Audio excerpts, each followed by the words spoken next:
Iran के supreme leader Ayatollah खामनाई चयो आहे त इस्लामी मुल्कनि जी हिफ़ाज़त लाइ बचाव जा उपाउ वठणा पवंदा। समूरनि मुसलमाननि जो दुश्मन हिकिड़ो ई आहे। इसराइली रियासत अमेरिका जी मदद सबबि क़ाइमु आहे। इसराइली रियासत जूं पाड़ूं पटे पोइ सुख जो साहु खणंदासीं। तोरान में 5 वरहनि बाद जुमे जी निमाज़ जे इज्तिमा खे ख़िताब कंदे ईरान जे सुप्रीम लीडर आयतुल्लाह खामनाई चयो त समूरनि इस्लामी मुल्कनि खे एके ऐं ॿधीअ जो मुज़ाहिरो करणो पवंदो।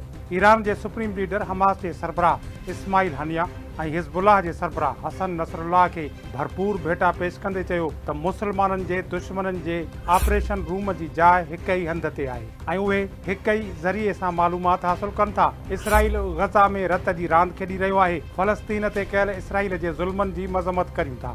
आयतुल्लाह खामनाई चयो त अफ़गानिस्तान, यमन, ईरान खां गज़ा तोड़े लिबनान ताईं इस्लामी मुल्कनि जे बचाव लाइ हिक लकीर कढणी पवंदी। समूरनि माण्हुनि खे काबिज़ जे ख़िलाफ़ पंहिंजी ख़ुदि मुख़्तियारीअ जो बचाव करण जो हक़ हासिल आहे। ईरान जे सुप्रीम लीडर हसन नसरुल्लाह जी शहादत खे वॾो सानो ऐं न अज़ालो थियण जहिड़ो नुक़सान करार ॾींदे चयो त हिज़बुल्लाह सरबराह जी शहादत सबबि वॾो ख़ाल पैदा थियो आहे जेको भरिजणु ॾुखियो आहे। हुन चयो त हसन नसरुल्लाह जिस्मानी तौरु असां सां गॾु न आहे पर संदसि रूह ऐं नज़रियो सदाई असां सां गॾु रहंदो। संदसि शहादत रायगान न वेंदी। असांखे पंहिंजो ईमान मज़बूत कंदे दुश्मन सां महाॾो अटकाइणु घुरिजे।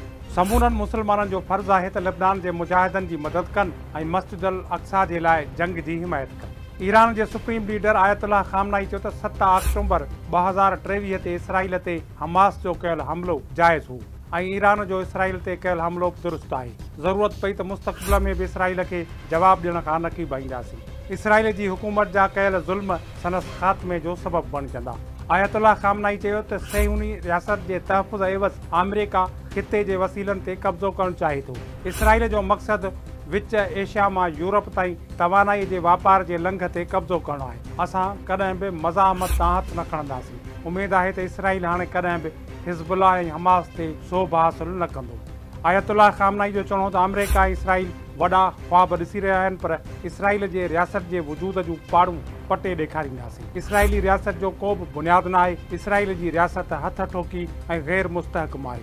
रुगो अमेरिका जी हिमायत सबबि क़ाइमु आहे। वाज़िह रहे त 1 अक्टूबर ते ईरान लिबनान में पंहिंजी हिमायत याफ़्ता मज़ाहमती तंज़ीम हिज़बुल्लाह जे ख़िलाफ़ इसराइल जी जारियत जो जवाबु ॾींदे सहियूनी रियासत ते बैलिस्टिक मिसाइलनि सां हमिलो कयो हो।